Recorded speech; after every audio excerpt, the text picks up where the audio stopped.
시청자 여러분 안녕하십니까? 이데일리엔 마감 전에 살펴보는 주요 경제 뉴스입니다. 첫 소식입니다.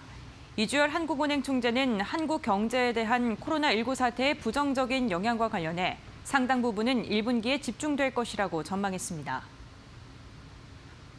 이 총재는 한은 본관에서 금융통합위원회를 진행한 뒤 기자 간담회를 열고 코로나19의 영향으로 실물 경제 위축이 나타나고 있는 것이 사실이라며 마이너스 성장 가능성도 있다고 판단했습니다. 올해 한국 경제 성장률을 2.3%에서 2.1%로 낮췄는데 코로나19가 3월 중 정점에 도달하고 이후 점차 진정한다는 시나리오를 전제로 한 것이라고 밝혔습니다. 기준금리를 1.25%로 동결한 것과는 관련해서 아직 금융 안정에 유의할 필요가 있다는 점을 고려했다며 0%대까지 인하를 하는 것은 아직 아니라고 판단했다고 밝혔습니다. 지난해 창업이 감소했지만 기술 창업은 역대 최고 기록을 세웠습니다. 중소벤처기업부에 따르면 지난해 창업 기업 수는 128만 5천 개가량으로 전년보다 4.4% 감소한 반면 기술 창업 수는 22만 600개가량으로 3.9% 증가했습니다.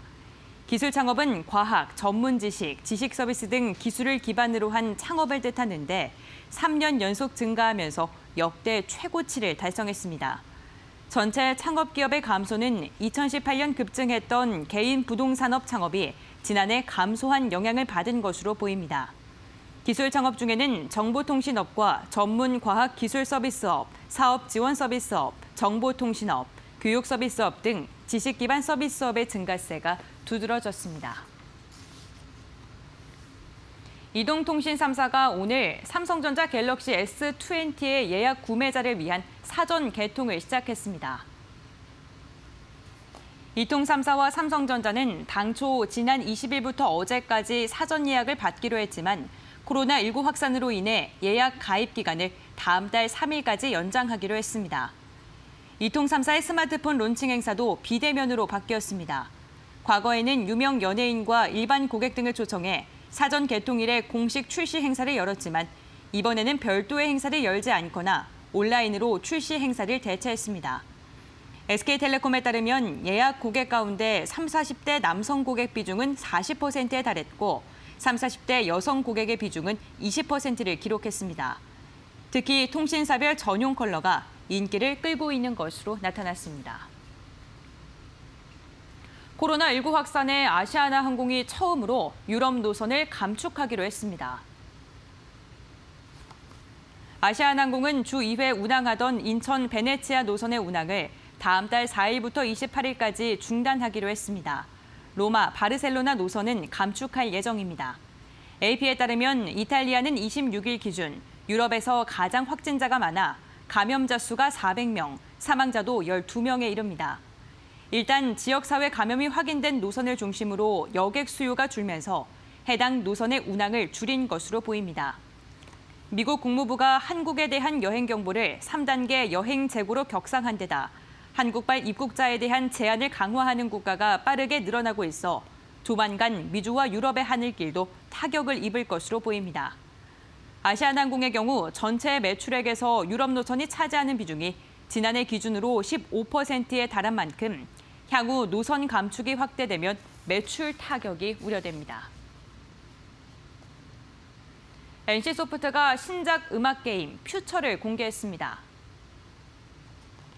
미국 보스턴에서 열린 게임쇼 팍스 이스트 2020에서 시연된 퓨저는 가상의 음악 축제 무대에서 다양한 장르의 음악을 사용자가 직접 선택하고 리믹스하는 게임입니다.